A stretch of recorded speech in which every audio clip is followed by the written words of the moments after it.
اس خدائے زندہ پر بھروسہ رکھو جو کبھی نہیں مرے گا، اور اس کی تعریف کے ساتھ تسبیح کرتے رہو، اور وہ اپنے بندوں کے گناہوں سے خبر رکھنے کو کافی ہے۔ وہی جس نے آسمانوں اور زمین کو اور جو کچھ ان دونوں کے درمیان ہے 6 دن میں پیدا کیا، پھر عرش پر جلوہ افروز ہوا۔ وہ جو رحمان یعنی بڑا مہربان ہے، تو اس کا حال کسی باخبر سے دریافت کر لو۔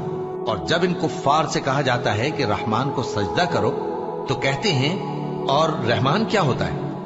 کیا جس کے لیے تم ہم سے کہتے ہو ہم اس کے آگے سجدہ کریں؟ اور وہ اس بات سے اور بدکتے ہیں۔ بڑی برکت والا ہے وہ جس نے آسمان میں برج بنائے اور ان میں آفتاب کا نہایت روشن چراغ اور چمکتا ہوا چاند بھی بنایا۔ اور وہی تو ہے جس نے رات اور دن کو ایک دوسرے کے پیچھے آنے جانے والا بنایا۔